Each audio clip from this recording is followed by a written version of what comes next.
প্রথমে ধন্যবাদ জানাতে চাই বাংলাদেশ জাতীয়তাবাদী দলের আজকের এই আয়োজন করবার জন্য। জুলাই মাসের 1 তারিখে আমরা 1 বর্ষ পূরণ উদযাপন করছি সেই ফ্যাসিবাদ সরকারের বিরুদ্ধে যে আন্দোলনের মাধ্যমে এত লম্বাকালীন সময় 15 বছর বাংলাদেশের গণতন্ত্রকে যারা আঁকড়ে রেখেছিল, আটকে রেখেছিল, তাদের পতনের উদযাপন এই জুলাই মাস। এই উদযাপন এইভাবে করবার জন্য আমি বাংলাদেশ জাতীয়তাবাদী দলকে ধন্যবাদ জানাই।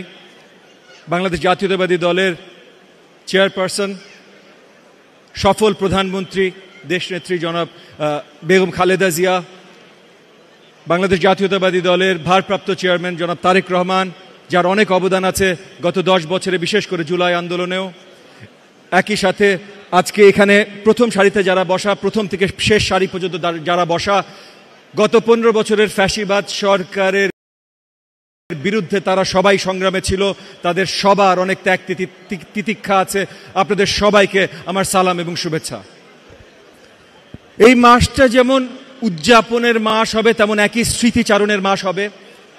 সুদূর 15 বছর ধরে আমরা যত ত্যাগ স্বীকার করেছি, আজকে এখানে মায়ের ডাক থেকে যারা এসেছিলেন, যারা বাবা হারিয়েছেন, যারা নিজেদের আত্মীয় স্বজন হারিয়েছেন, তাদের সবার দুঃখ যেমন আমরা মনে করি, একই সাথে আমরা প্রতিজ্ঞাবদ্ধ থাকতে চাই যে এই দুঃখ যেমন আগামীতে যেন কখনো না পুনরাবৃত্তি হয়।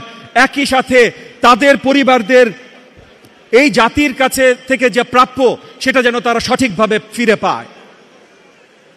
আরেকটা জিনিস, এই জিনিসগুলো তাদেরকে ফেরত দিতে হলে যেই স্বপ্ন নিয়ে জুলাই আন্দোলন হয়েছিল, আমরা হয়তো এক একজন এক এক জায়গা থেকে করেছি, এক একভাবে করেছি, কিন্তু সবার একটা স্বপ্ন ছিল আমরা আবার গণতান্ত্রিক বাংলাদেশ ফিরে পাবো, আমরা আবার সবাই নিজেদের ভালোবাসার সুন্দর বাংলাদেশে বসবাস করতে পারবো, আমরা আমাদের সুন্দর স্বপ্নের বাংলাদেশ গড়তে পারবো। সেইটা গড়ার প্রত্যয় নিয়ে যদি আমাদের আগাতে হয়, আজকে আমাদের সামনে এখনো সুযোগ আছে সবাই একত্রে কাজ করার।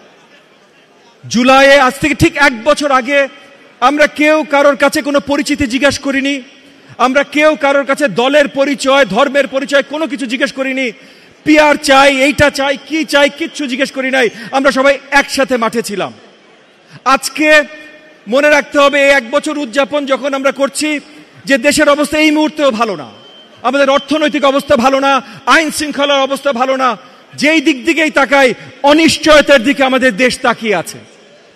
এইখান থেকে যদি আমাদের দেশকে আবার বাঁচাতে হয়, তাহলে আবার ওই ঐক্যমতের জায়গায় আসতে হবে, এবং সেই ঐক্যমতের মাধ্যমে শীঘ্র একটা নির্বাচনে আসতে হবে।